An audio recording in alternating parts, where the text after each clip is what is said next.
अभी 21 नवंबर को if you remember government ने लेबर लॉज में चेंजेस किए कुछ। मतलब पहले 29 लेबर लॉज हुआ करते थे, उन्हें कंप्रेस करके 4 लेबर कोड में डिवाइड कर दिया और कुछ पॉजिटिव चेंजेस किए, specially for the gig workers, contract workers, fixed term employees इनके लिए। लेकिन एक चीज़ नोटिस करने के लिए है, इफ यू रिमेंबर 2014 का नेशनल इलेक्शन, प्राइम मिनिस्टर का इलेक्शन, जो भी लोग याद रखे होंगे, उसमें बीजेपी का ना एक स्लोगन हुआ करता था, मिनिमम गवर्नमेंट मैक्सिमम गवर्नेंस। इसका एक्चुअली मीनिंग क्या बताया गया था कि government will be more efficient with smaller bureaucracy with more skilled people than larger one। मतलब गवर्नमेंट ज़्यादा एफिशिएंट होगी, ज़्यादा कुशलता से काम करेगी अगर ब्यूरोक्रेसी स्मॉल हो बट लोग स्किल्ड हो और right person at right position. That is the most important thing.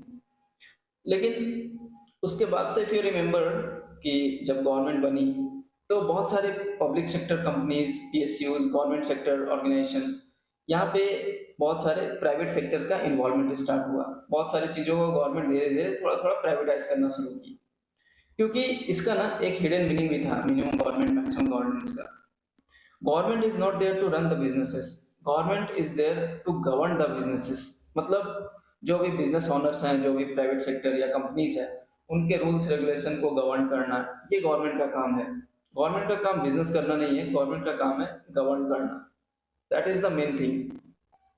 और अभी सेम अगर तुम देखो लेबर कोड्स में जो चेंजेस किए गए हैं, government is more focused on gig workers, contract workers, fixed term employees, क्योंकि in future contract job is going to be the main job, actual job. लोग इसे धीरे धीरे परमानेंट जॉब की तरह एक्सेप्ट कर लेंगे।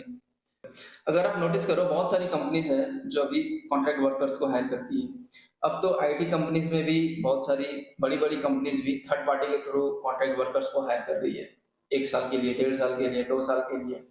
क्योंकि उनका जो भी काम होता है उतना काम खत्म, प्रोजेक्ट खत्म, they will remove the employees. तो गवर्नमेंट के लिए भी जरूरी है कि ऐसे जो भी वर्कर्स एम्प्लॉइज हैं, कॉन्ट्रैक्ट वर्कर्स या फिक्स टर्म एम्प्लॉइज, इनके लिए एक अच्छा रूल रेगुलेशन भी बने।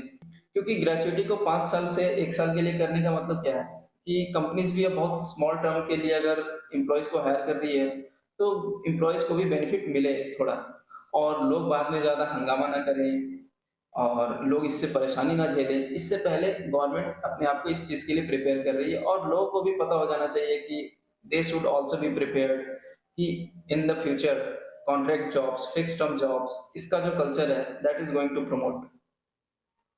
It's the clear indication behind this changes.